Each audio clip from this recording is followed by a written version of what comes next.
At sa wakas, dumating na yung Vivo X300 Ultra na in-order ko from JB Gadgets. Makati-kati rin, pero eto naman kasi ang pinaka ng Vivo. And sobrang ganda na nitong X300 Pro. So, hindi ko pwedeng palagpasin itong Ultra. Sa video na to, i-share ko sa inyo yung unang araw ng paggamit ko, unboxing, first impressions, battery life, mga camera samples, recognition ng anak ko nung araw na to, tapos pumunta pa kami ng Mias after. So mabigat-bigat na araw dahil nasa labas din ako halos magdamag. Start tayo.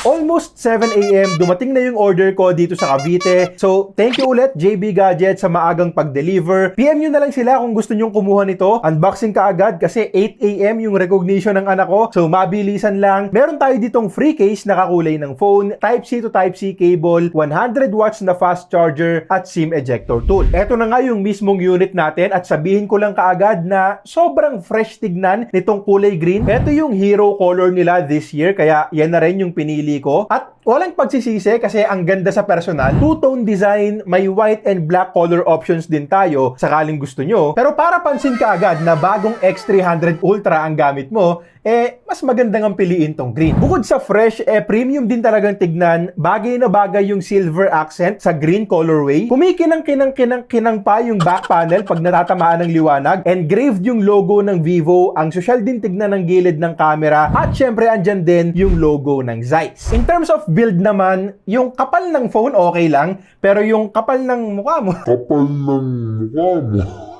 Yung kapal ng phone okay lang, pero yung kapal ng camera bump, mararamdaman mo kaagad pag hawak mo ng phone. Now, sa X200 Pro and X300 Pro reviews ko, sinasabi ko doon na yung paghawak ko ng phone, pinagsusuporta ko sa ilalim tong hinliliit ko para hindi bumagsak, or pag top heavy yung phone, para hindi rin tumambling. Pero nitong mga nakaraan, sinusubukan ko nang gawin yung ginagawa ng iba na sinasabit yung camera bump sa index finger nila at yun na yung magiging pangsuporta. At mabisa din naman. Siguro sanayan lang din. Medyo mabigat na phone to, mas mabigat kumpara sa Xiaomi 17 Ultra and Samsung Galaxy S26 Ultra. Halos kasing bigat siya ng iPhone 17 Pro Max. Pero sa unang araw ng paggamit ko, hindi ko naman masasabi na hindi komportableng gamitin.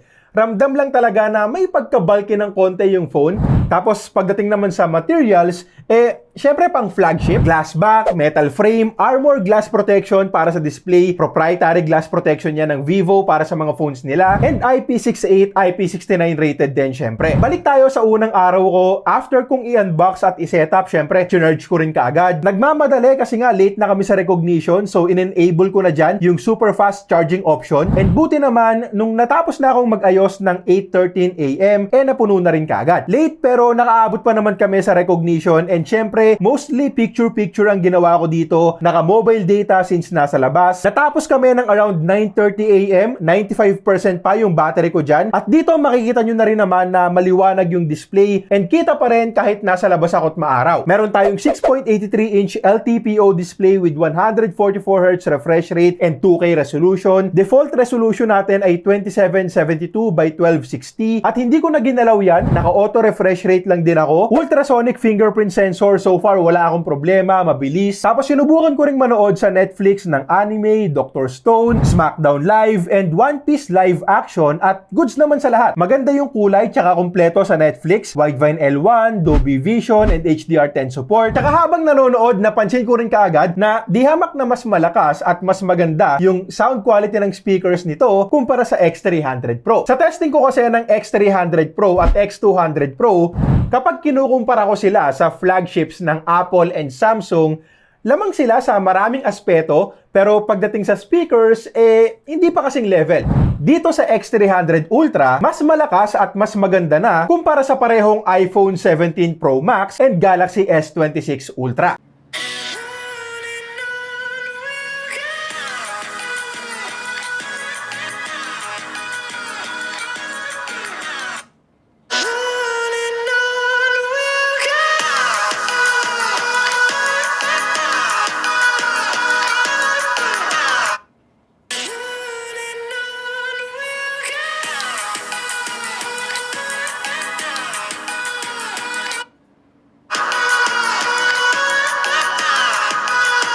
Nakauwi kami ng 10:15 AM nang may 91% pa sa battery. May dumating ding package from Secret Lab. Abangan nyo yan sa Facebook page natin, Dream Gaming Chair. Sunod kong ginawa niyan, browse tsaka sulat ng script. Maganda yung vibration motor, solid haptics pag typing ako, parang X300 Pro din. May ginawa rin kaming vertical video ng X300 Ultra ng araw na yan at kasama dyan yung Antutu benchmark score. So 11:42 AM, 81% battery, nag-download at nag-run ako ng Antutu benchmark at nakakuha tayo dyan ng around 3.8 million points. So pagdating sa performance, sobra-sobra to para sa marami sa atin na hindi naman gumagamit ng mga mabibigat na applications. Bali Snapdragon 8 Elite Gen 5 yung chipset na gamit. Flagship ng Qualcomm ang ginamit dito ngayon, unlike sa X300 Pro na naka-flagship ng MediaTek naman, Dimensity 9500. 16 gigs of RAM and 512 gigs yung storage nitong gamit kong unit, pero may other variants pa sila kung gusto nyo. Hindi pa nga lang ako nakapaglaro ng game sa first day, so ire-reserve na lang natin yan sa full review.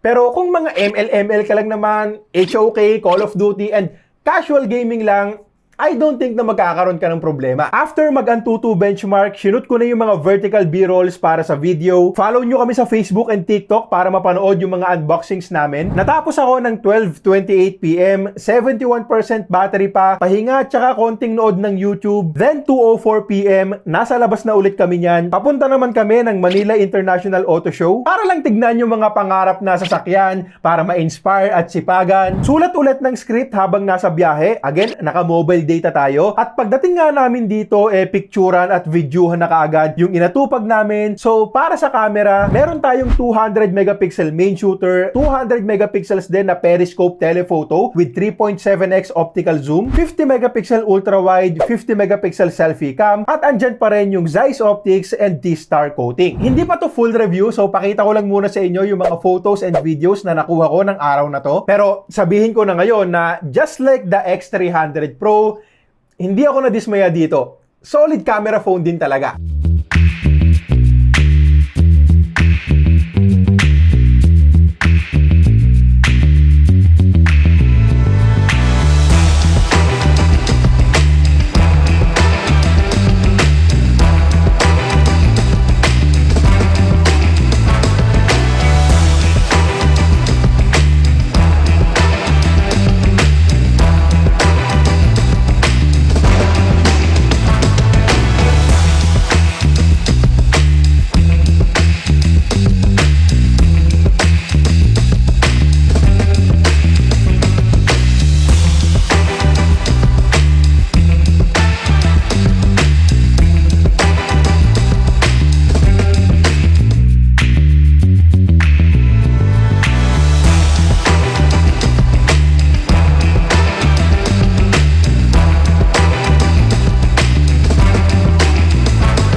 Pero ang isang problema na nakita ko nung araw na yan ay yung 35mm focal length ng main camera. Now, don't get me wrong, alam ko naman na may mga benefits din sa 35mm focal length na ginawa nila. Mas personal, mas mukhang intentional, mas mukhang cinematic, mas humanitarian, at tinatawag nga rin to ng Vivo na humanistic documentary lens. So para mas may idea kayo, 35mm kasi ay 1.5x zoom na sa iPhone 17 Pro Max. So medyo zoomed in talagang tignan. At dun nga sa naging experience ko sa Mias, pagdating sa photos, wala namang problema. Pero pagdating sa videos, kailangan mong dumistansya. Kasi nga sa Mias, di ba, yung subjects ko, ang lalaking kotse. Tapos medyo masikip lang yung daanan. So, karamihan sa mga videos na nakuha ko ay parang naka-zoomed in kahit na medyo lumayo-layo na ako sa subject. Actually, alam din naman ng Vivo to. Kasi kapag binuksan mo yung video sa camera app, hindi siya nakaset sa main camera. Sa ultra-wide camera siya nakaset by default para malawak yung field of view na nakakapag-produce din naman ng good-looking videos. Pero syempre main camera pa rin ang gugustuhin gamitin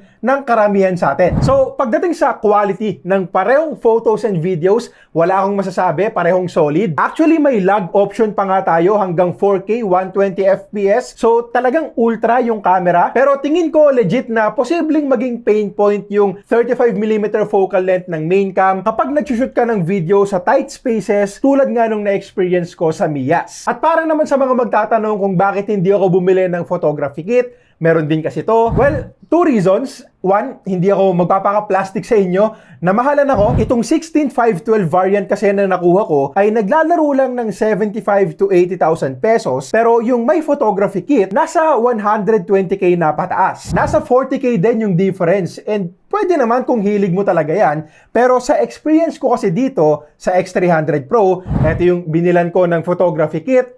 Second reason ko, hindi ko to masyadong nagamit. Medyo hassle din kasi yung pagtanggal at pagkabit ng lens. Hindi rin naman para dalhin yung kit araw-araw pag may mga gala lang. Tapos wala pang included na bag para dito sa X300 Pro kit. So dahil nga hindi ko siya masyadong nagamit dito sa Pro, hindi na rin ako bumili para sa Ultra. Dadagdag ko na lang yung 40k na natipid ko pambili ng Oppo Find X9 Ultra na posibleng kumalaban dito. Almost 5 PM na kami natapos sa Miyas. Pauwi na with 40% battery remaining. Nga pala, so far wala pa naman akong na-encounter na problema sa signal. May 5G din kahit na China ROM pa lang tong version na gamit ko. 6:11 PM nakauwi na kami. 38% battery. Facebook browsing, nood ng YouTube, konting Netflix na lang din yung ginawa ko niyan. At natapos na nga yung araw ko ng meron pang 27% na battery life. Now, honestly, nag-e-expect ako ng mas maganda pang battery performance sa 6,600 mAh battery nito. Pero syempre, kino-consider ko rin naman na halos camera talaga yung naging paggamit ko sa araw na yan. Tsaka dalawang events yung pinuntahan ko. Naka-mobile data rin. So, at least almost 30% pa rin yung natira after ng mabigat na araw. Kasyang-kasya pa rin kasi yung almost 30% na yan sa mahaba-habang panonood ng videos. Sa charging naman, eto ngayon ko lang naorasan. From 10% regular charging lang, 59% ang inabot in 30 minutes at wala pang isang oras para mapuno to 100%. Hindi ko pa nga lang nasusubukan yung 40-watt wireless charging pero alam naman natin na mas mabilis yan kumpara sa wireless charging ng Apple and Samsung at meron din tong bypass charging sakaling gagamitin mo for gaming. Okay, so again, nabili ko tong sa akin sa JB Gadgets. PM nyo na lang sila sakaling interesado kayo. Pero maglalagay din ako dyan sa YouTube Shopping tab ng legit na stores sakaling gusto nyong bumili online at andyan din yung mga alternatives sakaling hindi pa to pasok sa budget. Ulitin ko lang, hindi pa ito yung full review natin. Gagamitin ko pa to ng mas matagal pero sana nakatulong na rin yung kwento ko sa unang araw ng paggamit ko nito. May mga real-world testings na rin kasi tayong nagawa. So far, maganda rin yung nakikita ko dito, tulad lang din dito sa X300 Pro. Ang nakita ko nga lang na medyo problema so far ay yung 35mm focal length ng main cam for taking videos sa masisikip na lugar. Okay, so yun lang muna para sa ngayon. Let me know sa comments kung anong tingin nyo dito sa X300 Ultra. Maganda ba? Bibili ba kayo? O may iba pa kayong gusto? Pag-usapan natin sa comments at kita-kits tayo sa next video.